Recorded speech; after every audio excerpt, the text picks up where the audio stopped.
मोहम्मद एक पाखंडी था, पागल था। जय श्री राम। वो अहंकारी था, पागल था। मैंने अध्ययन किया है इसलिए कह रहा हूं और जवाब देना जानता हूं। हमने तमाम मुल्लों को चैलेंज दिया था कि जो मैंने किताब मोहम्मद लिखी है उस पर आके हमसे बात करो।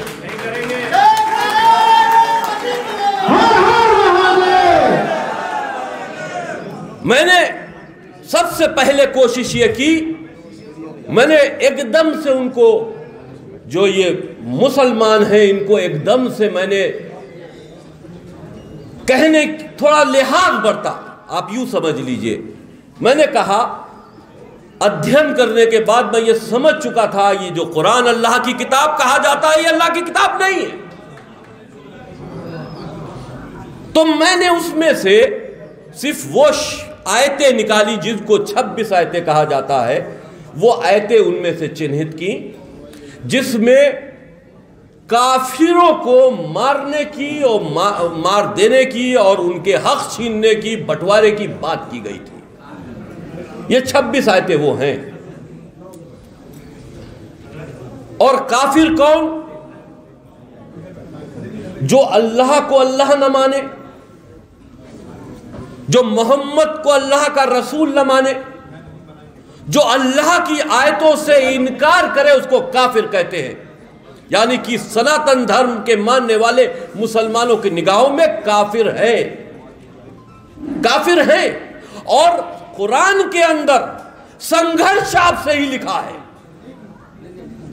आपसे ही संघर्ष लिखा है, क्योंकि सनातन धर्म को मिटाकर अरब की सरजमीन पर इस्लाम पनपा है।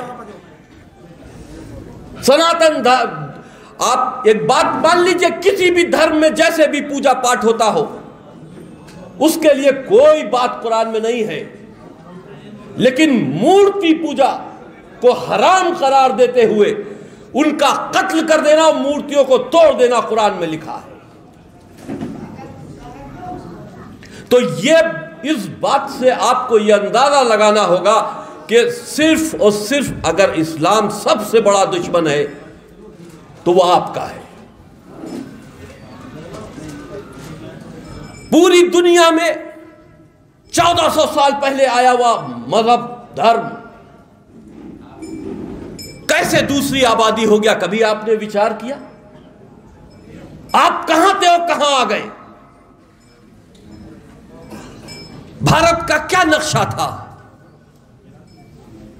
आपने सब कुछ खोया, ईरान खोया, इराक खोया, अफगानिस्तान खोया, नेपाल खोया, आप सब कुछ खोते चले गए।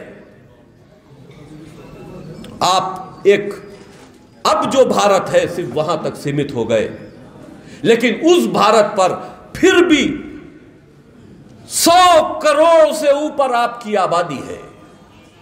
और 100 करोड़ की आबादी जिसको वो काफिर समझते हैं, जिसको मारना अपना धर्म समझते हैं, इससे बड़ी आबादी उनको इकट्ठा कहीं और मिलने वाली नहीं। इसलिए हिंदुस्तान पर ISIS का शिकंजा कसता चला जा रहा है। आप होशियार नहीं हैं। अगर आप होशियार होते तो यहां पर मुगल आए होते, आप संगठित होते तो यहां पर दुश्मनों ने, इस्लामिक आतंकियों ने कब्जा न किया होता। आप क्योंकि विचार से अच्छे हैं, क्योंकि आपके अंदर प्रेम है और जो जैसा होता है दूसरे को वैसा ही समझता है। आपने आने वाले को सोचा कि चलो ठीक है, कोई राजा है आ रहा, या उससे जो संघर्ष कर रहा है उसको अकेले संघर्ष करने के लिए छोड़ दिया, उसका साथ नहीं दिया सब राजाओं ने मिलकर। वरना इतनी हिम्मत नहीं थी कि एक तादाद में जो फौज लेकर हिंदुस्तान आए थे, अगर यहां के सनातनी खड़े हो जाते तो इतने नहीं मारे जाते जितना तुम्हारे ऊपर राज करके उन्होंने तुमको मार दिया। इतना नहीं मारे जाते। लेकिन हमारे अंदर जो इंसानियत है उसने हमें रोक लिया लेकिन आज वो त्यागना होगी आपको। हम ये नहीं कहते कि आप किसी को मारो, लेकिन जो दरिंदे आपकी हत्या करना चाहते हैं, आपके परिवार को जलाना चाहते हैं, उनसे सुरक्षित रहना और उनको समझना आपका कर्तव्य है, फर्ज है। आप मारने मत जाइए, लेकिन कोई अगर आपको मारने आता है, आपका घर जलाने आता है, तो आप उसको जाने भी मत दीजिए।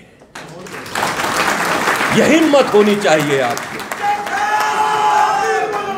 हर हर महादेव। पूरी दुनिया में हमेशा मनुष्य जाति को खत्म करने के लिए दानवीय शक्तियां आई हैं, राक्षस आए हैं और उनसे समय समय पर भगवान ने अवतार लेकर उनसे संघर्ष किया है। आप ये बात समझिए कि 1400 साल पहले अरब की जमीन पर एक राक्षस ने जन्म लिया था। एक राक्षस ने जन्म लिया था जो मानव जाति को खत्म करना चाहता है। कुरान लिखा ही इसीलिए गया है, कुरान लिखकर बांधा गया है मुसलमानों को। जय श्री राम, जय श्री राम। ये बहुत दुख का विषय है। जितेंद्र नारायण सिंह त्यागी जी जो आज कह रहे हैं, मुझे गर्व करता हूं, ये भाई है मेरे, इन्होंने मुझे भाई के रूप में स्वीकार करा, मेरे लिए गर्व की बात है। जो बात जितेंद्र नारायण सिंह त्यागी जी कह रहे हैं, हिंदुओं के हर छोटे बड़े धर्माचार्य को, हर नेता को, हर सामाजिक संगठन को यह बात कहनी चाहिए थी, लेकिन यह हिंदुओं का दुर्भाग्य है। उनके पास ऐसे धर्मगुरु थे ही नहीं, उनके पास ऐसे नेता थे ही नहीं, उनके पास ऐसे संगठन थे ही नहीं जो इस सत्य को बोलना तो छोड़िए, स्वीकार भी कर पाते। लेकिन इस्लाम की किताबों को पढ़कर मैं ये बता सकता हूं, ये जो कह रहे हैं यही सच है और इसके अलावा कुछ भी सच नहीं है। इस शहर में हमने, हरिद्वार में, बड़े बड़े मंचों पर उन मौलानाओं को जो आतंकवादियों का मुकदमा लड़ते हैं सम्मानित होते देखा है। हमने यहां के अपने हिंदू बड़े बड़े धर्माचार्यों को मौला के गीत गाते हुए देखा है।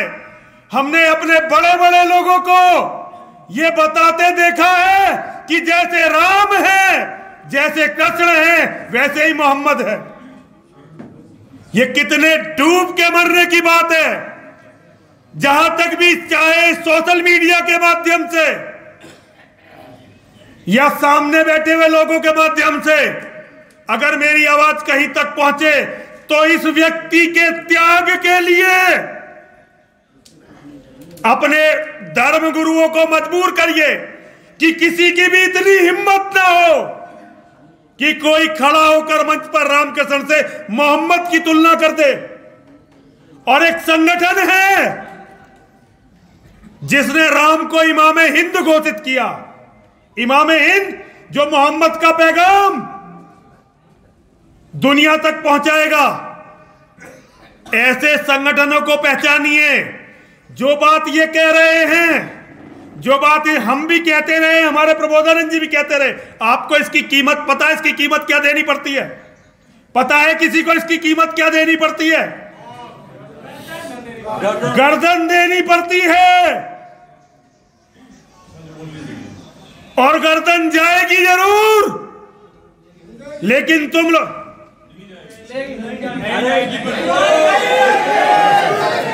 सुनो सुनो सुनो सुनो सुनो, झूठ मत बोलो, हमसे झूठ मत बोलो, हमसे झूठ बोलो। हमें सब पता है कि क्या होगा क्या नहीं होगा, लेकिन मैं इतना कहना चाहता हूं, इस व्यक्ति का यदि सम्मान करते हो तो दुनिया में जो कहे कि हिंदू और मुसलमान एक जैसे हैं, उसको अगर पत्थर भी ना मार सको तो मुंह से गाली जरूर दे देना।